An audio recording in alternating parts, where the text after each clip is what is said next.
할까요? 왜 그들을 부르셨을까? 사랑하는 성도 여러분, 우리가 한번 솔직하게 한번 생각을 해보는 시간을 우리가 갖도록 하겠습니다. 제 질문에 대해서 한번 생각을 좀 해보시면 감사할 것 같아요. 저를 보십시오. 예. 우리 학생들 저를 보시고 하면 좋을 것 같습니다. 한번 솔직하게 생각해 볼까요? 여러분들 내가 누군가를 전도할 수 있는 사람이다라고 생각하시나요? 나는 누구를 전도할 수 있는 사람이다. 한번 마음으로 손을 한번 들어보십시오. 많은 분들이 이렇게 생각을 많이 해요. 나는 말주변도 없고 믿음도 부족한데 내가 무슨 전도할 수 있을까? 그렇게 생각을 많이 합니다. 그래서 제가 또 생각을 해봐서 더 솔직하게 한번 물어볼게요. 왜 나는 전도를 왜 잘 못할까요? 대부분의 성도들이 이 전도에 대해서 심한 분들은 알레그리가 뭐예요? 예, 몸에서 막 두드러기 날 정도로 못한다는 분도 가끔 있어요. 우리에게 그런 분들 없는 줄 알지만 왜 나는 전도를 잘 못할까? 시간이 없어서? 기회가 없어서? 그게 아니라 나는 아직 준비되지 않았다라고 생각하는 분들이 많습니다. 아니 내 신앙도 잘 못하는데 어떻게 전도를 하냐? 이런 분들도 상당히 많고 부족하다고 생각합니다. 근데 여러분들 이걸 한번 생각해 보세요. 이런 경험들 다 한 번씩 있을 겁니다. 무슨 얘기냐? 야, 저 사람 예수 믿어야 되는데. 그렇게 하고 쟤는 예수를 믿어야 되는데. 아마 생각을 해보신 적 있을 거예요. 내가 한마디 하면 될 것 같은데 라는 분이 분명히 있습니다. 그런데 결국 얘기를 못하고 부담스럽고 자신이 없어서 그럴 수도 있습니다. 그래서 어떤 마음을 갖냐? 다음에 기회 되면 하자. 그렇게 보통 생각을 하고 넘어가고 자기의 삶에 쫓기죠. 내가 뭐 좀 준비돼야 된다 생각도 할 수 있습니다. 다음에 하면 되지. 그런데 여러분 그 다음에가 언제?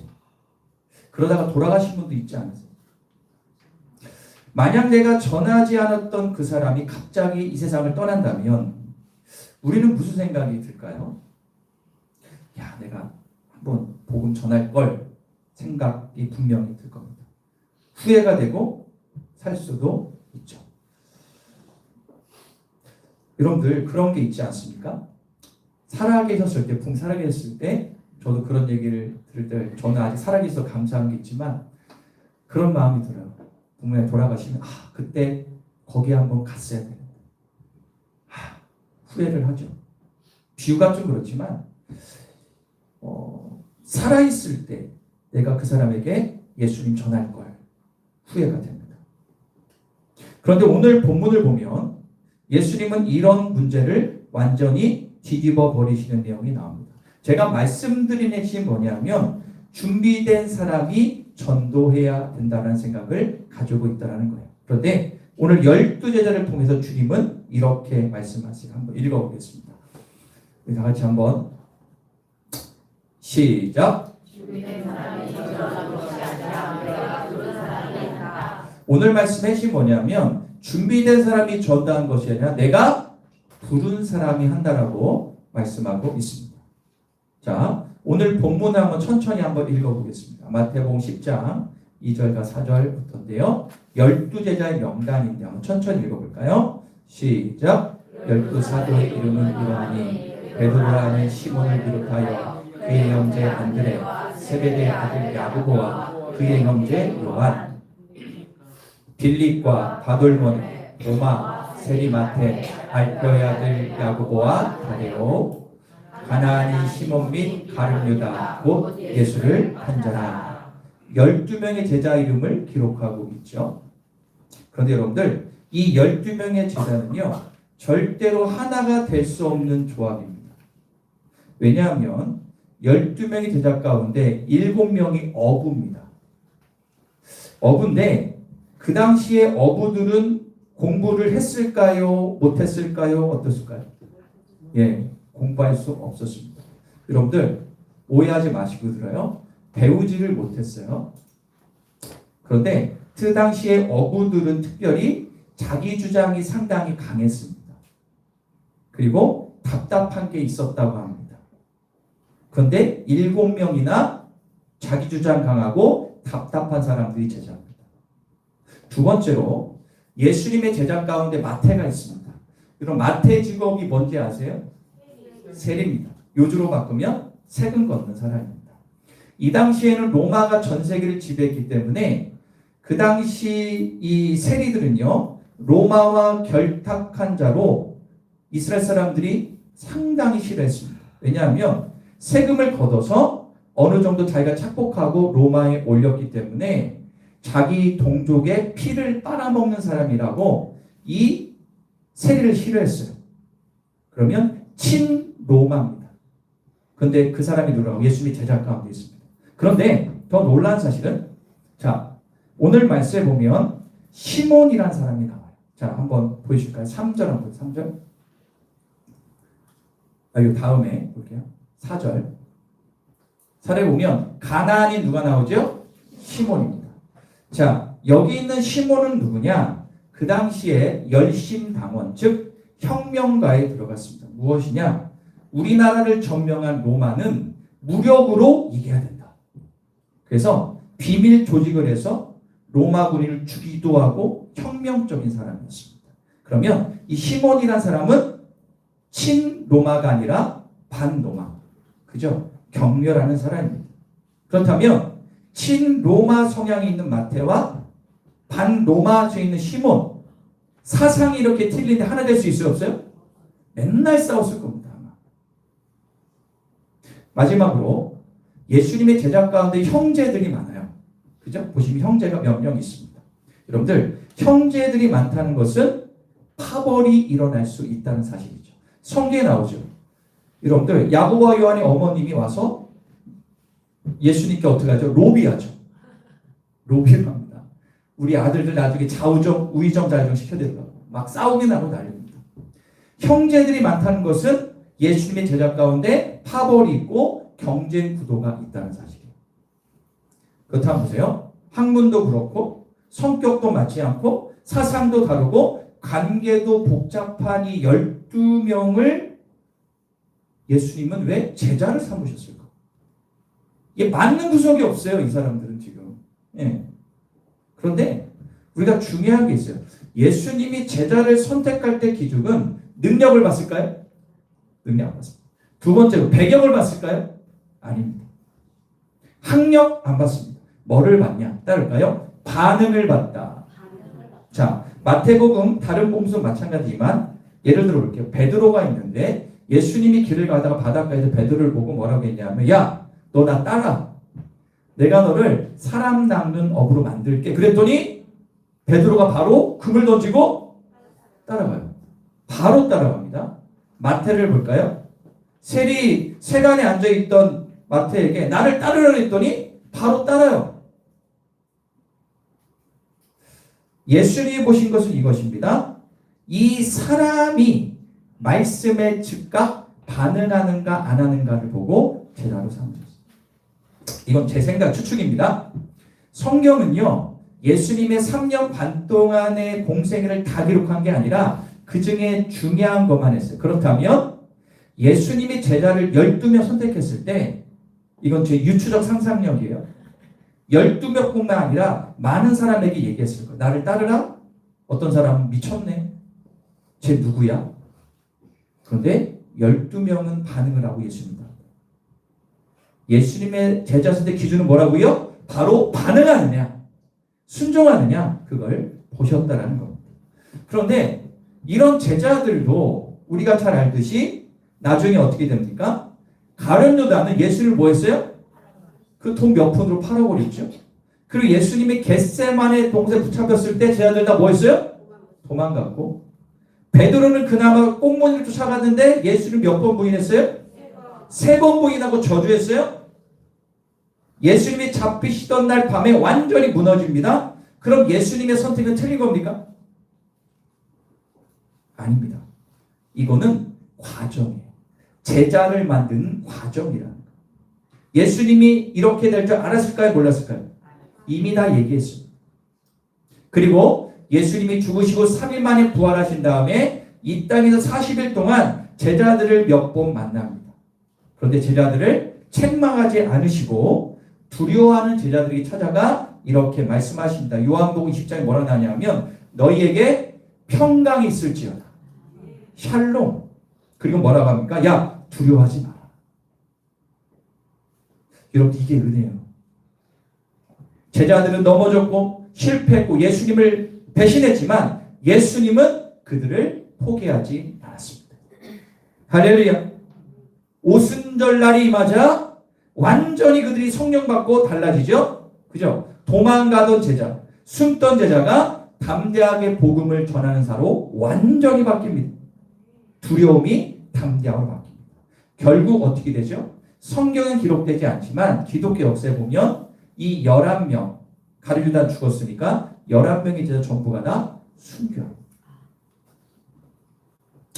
예수님의 제자들은요, 처음에는 오합지졸이었습니다. 제자에 뭐 그런 게 없어요. 그런데 결국에는 복음 전도자로, 그리고 마지막에 순교자가 됩니다. 오합지졸이었는데 복음 전도자, 순교자. 이게 바로 예수님의 작품이다. 그런데 이 세 문장에서 우리를 볼 수가 있습니다. 미국의 18세기 말 19세기 초에 어떤 청년이 한 명이 있었습니다. 이 청년은 어떤 청년이나 학력도 없고 말도 잘 좀 더듬고 사람 앞에서 말을 잘 못하는, 그냥 그 당시에 구두가게 점원에 불과한 그냥 일반 변변치 않은 청년이었습니다. 그런데 어느 날 교회 교사 한 분이 와가지고 이 청년에게 이렇게 얘기합니다. 하나님이 너를 사용하신단다. 그 말을 딱 듣고 이 뭐하는 사람인가가 아니라 그 말을 마음으로 받아들였어요. 그리고 어떤 결단을 하냐면 나는 한 영혼이라도 한 영혼이에게 복음을 전하는 자가 되어야겠다 마음을 갖게 됩니다. 그리고 길거리에 나가서 사람들을 붙잡고 이렇게 얘기합니다. 당신은 예수를 믿고 있습니까? 사람들은 이 청년 무시하고 비웃습니다. 그런데 이 청년은 멈추지 않았습니다. 나중에는 공부해서 신학교도 갔습니다. 근데 이 사람이 누구냐면 미국의 18세기, 19세기에 복음화 운동의 거수였던 D.L. 무디라는 목사님입니다. 이 D.L. 무디라는 목사님은 수백만 명의 사람에게 복음을 전했던 사람이었습니다. 그리고 D.L. 무디 성서학교, 그 대학을 통해서 전 세계의 많은 사람들이 선교사로 다니죠. 그 중에도 직간접적으로 영향을 받았던 사람이 우리나라에 처음이었던 언더우드 아펜젤. 누군지 아시죠? 자, 사랑하는 여러분, 우리도 똑같다고 생각해요. 여러분들 자연계 우리 성격 다르죠, 다. 여러분 성깔 있어요, 없어요? 솔직히. 최 씨가 고집이 있다, 다 그런 거 거짓말. 다 고집 있어. 고집 다 있어 보니까 없어요. 박 씨, 강 씨 다 고집 있어요. 맞아요, 틀려요? 다 고집, 성격 달라, 배경 달라, 믿음 수준 달라, 그죠? 배경이 다 달라. 그런데 우리가 누구 때문에 모인 거예요, 자연계? 예수님 때문에. 옆에 있는 이 집사하고 내가 저번주 대판 싸우고 나 나온다니까. 누구 때문에 나오는 거야? 예수님 때문에 나오는 거예요. 여러분들, 자연교회는 무엇입니까? 완벽한 사람들이 모인 곳이 아니라, 준비된 사람들이 모인 곳이 아니라 예수님 때문에 모인 공동체임을 믿기를 축원합니다. 할렐루야. 여러분, 우리도 제자들처럼 오합지졸이잖아요. 그죠? 넘어져요, 안 넘어져요? 예수 믿습니다. 할렐루야. 돌아가면 또 예수님 싫어하는 거 막 하고. 그죠? 그럴 때 있어요, 없어요? 넘어지고 입술로 죄짓고 교회에서는 눈물로 주님 안 할게 하는데 돌아가자마자 또 입으로 죄짓고 주님을 무시하기도 하고. 그런데 중요한 게 뭡니까? 하나님은 우리를 포기하지 않는다. 계속 뭐라고 합니까? 제 아들이 말씀한 것처럼 두려워하지 말고 평안하고 다시 일어나라. 따를까요? 두려워하지 말고 평안하고 다시 일어나라. 할렐루야. 제자들의 인생의 목표는 바뀌었어요. 원래 이 제자들의 인생의 목표는 뭐였냐? 예수님께 빌붙어서 먹고 사는 거 해결하고 명예 권력 얻으려고 했죠. 성공하려고 했죠. 그러나 그들의 인생은 뭘로 바뀌었습니까? 영혼 구원의 삶으로 바뀌었습니다. 나는 왜 예수를 믿는가? 이제 자기를 보는 거예요. 여러분 예수를 왜 믿어요? 나 잘 되려고 믿나요? 내 문제 해결받으려고 예수 믿습니까? 마음의 평강만 얻으려고 믿습니까? 아닙니다. 우리가 예수 믿는 가장 첫 번째 목적은 따랄까요? 천국 가는 거. 맞아요, 틀려요? 이게 가장 중요해요. 천국 가려고 예수를 믿는 거. 그러나 궁극적으로 예수를 믿는 것, 궁극적으로는 무엇이냐? 우리는 영혼 구원을 위해서 부름받은 사람들이라는 사실 잊으면 안 됩니다. 여러분들, 제가 학생예배 때도 얘기를 했지만 우리가 나만 예수, 나 천국 간다? 요것만 딱 붙들고 살아가면 신앙이 이기적으로 바뀌어요. 나만 구원받으면 돼. 쟤 알아서, 하나님 알아서 하시겠지. 이렇게 신앙생활을 하면 반쪽짜리 신앙생활이에요. 예수님이 왜 우리를 구원하셨는가? 그 이유는 뭡니까? 영혼 구원하라고 구원하신 거예요. 자, 볼까요? 누가복음 19장 10절 이렇게 말씀합니다. 시작. 예수님 먼저 뭐라 하죠? 내가 이 땅에 왜 왔다고요? 잃어버린 자를 찾아 뭐 하려고? 할렐루야. 거기에 우리도 들어가요? 안 들어가요? 들어가요. 그리고 예수님은 부활하시고 승천하실 때 마지막 지상 명령으로 마태복음 28장 19절 20절 이렇게 말씀하십니다. 다시 읽겠습니다. 28 죄송합니다. 제가 잘못 줬어요.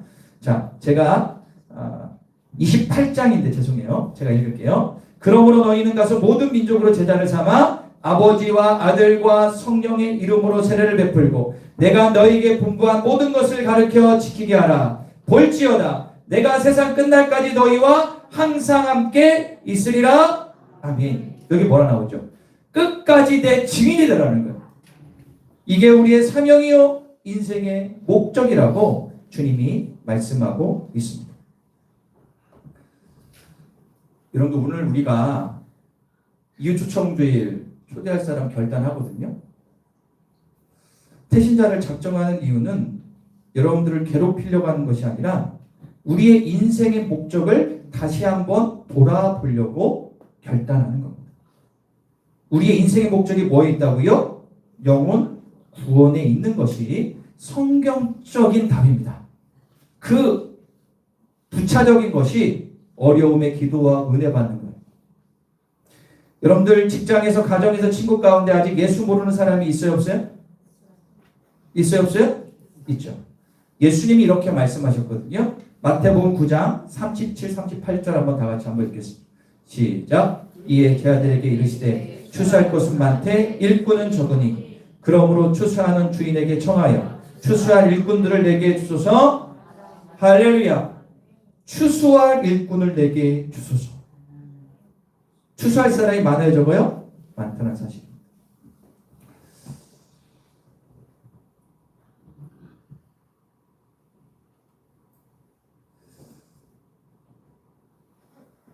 몇 년 전에 어떤 청년이 한 명이 있었어요. 이 청년이 평범한 직장인입니다. 뭐 빽 있는 것도 아니고 일반 평범한 직장 다니고 말도 잘하는 것도 뭐 그런 청년이 있었는데 이 교회는 다녔는데 마음속에 항상 걸리는 게 있죠. 나도 언젠가는 전도해야 된다. 목사님이 강조하는데 전도해야 된다. 고민을 했습니다. 그러던 중에 자기의 친한 친구가 몇 명 있었대요.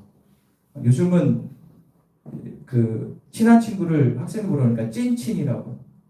베프도 지났어. 베프라고 하는데 찐친이에요. 중마고 친구가 몇 명 있어. 여자 청년이 몇 명 있었는데 어느 날 갑자기 연락이 왔는데 그 친한 여자친구가 갑자기 심정지가 와서 죽었다는 거예요. 얼마나 놀랬겠어요, 여러분들. 그래서 한 걸음에 달려갔는데 벌써 장례식장에 있죠. 얼마나 놀랬겠어요. 친한 친구인데. 그래서 그 앞에 영정사진이 있어요. 웃는 영정이 있는데 그거를 뚫어지게 봤는데 이 청년 마음 가운데 갑자기 이런 마음이 강하게 오는 거예요. 야, 내가 한 번도 이 친구한테 예수님을 얘기를 안 했네. 그게 갑자기 문득 떠오르는 거예요. 내가 그동안 한마디도 왜 안 했지? 왜 미뤘지? 그 마음이 갑자기 들더래요.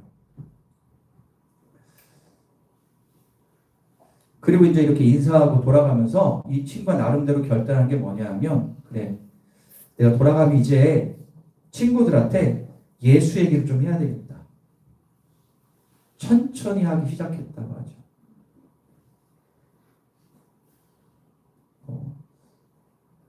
저번 주거든요. 저번 주 제 고등학교 동창이 있어요. 서울에 사는데 청주가 집이라 거의 매주 내려오는데 되게 친합니다. 그래서 연락이 갑자기 금요일인가 토요일 날 저녁에 왔어요. 그래서 뭐냐 그랬더니, 야 국현아, 지금 나 서울로 올라가는데, 나는 청주 하다 다시 집으로 돌아가는데, 야 우리 어머니 돌아가셨어.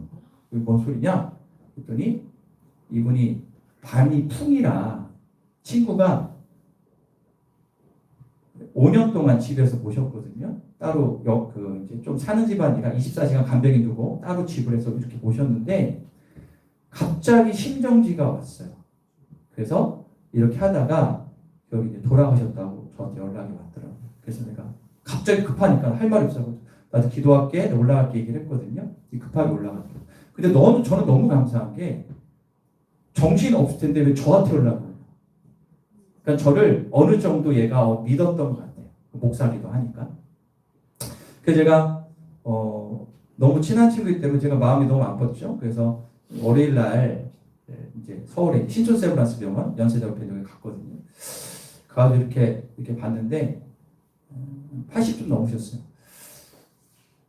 근데 이렇게 보면서 그 친구하고 얘기를 좀 했죠.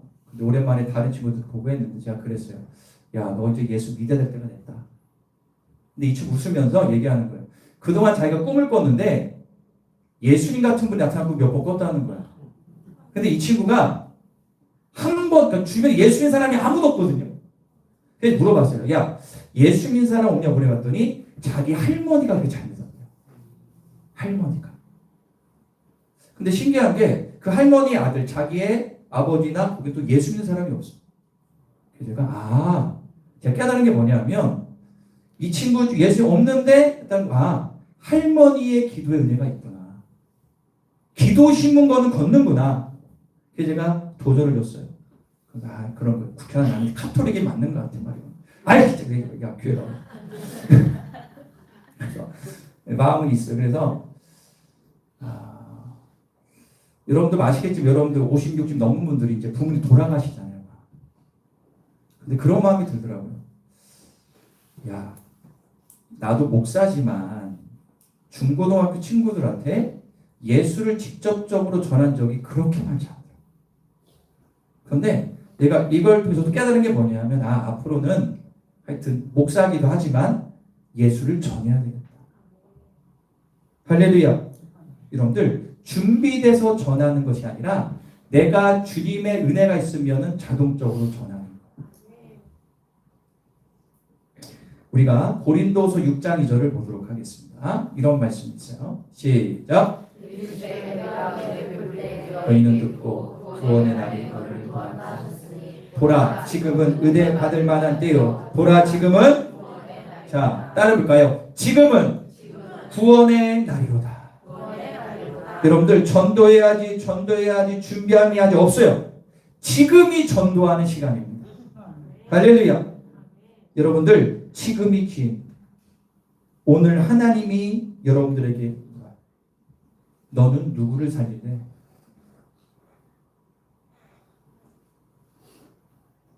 그래서 우리가 한번 보여줄까요? 한 사람을 정하시는 게 중요합니다. 그리고 그 영혼을 위해서 기도해야 됩니다. 그리고 그 영혼을 위해서 반드시 행동으로 옮겨야 됩니다. 이게 전도 전략 끝. 다른 거 필요 없어요. 제가 그동안 이주청주의를 10년 가까이 했는데 별거 다 해봤잖아요. 그런데 핵심은 세 가지. 다시 한번 1번부터 보세요. A1 시작. 한 사람의 이름을 정하라. 한 영혼입니다. 두 번째로 한 영혼을 위해서 기도하라. 세 번째로 그 영혼을 반드시 요청해요. 사랑하는 여러분, 전도는 준비된 사람이 하는 것이 아니라 지금 순종하는 사람이 할 수 있는 거예요. 그리고 오합지졸 같은 인생도 주님의 손에 붙들리면 영혼을 살리는 인생이 될 줄 믿습니다. 예수님의 제자들이 그거를 우리에게 증명하고 있습니다. 사랑하는 여러분, 오늘 우리가 결단하며 나아갈 때 여러분들 인생 가운데 영혼을 구원하는 대서사시가 출발될 것을 믿습니다. 할렐루야. 보라, 지금은 구원의 날이로다. 이제 우리가 좀 결단하는 시간을 갖겠습니다.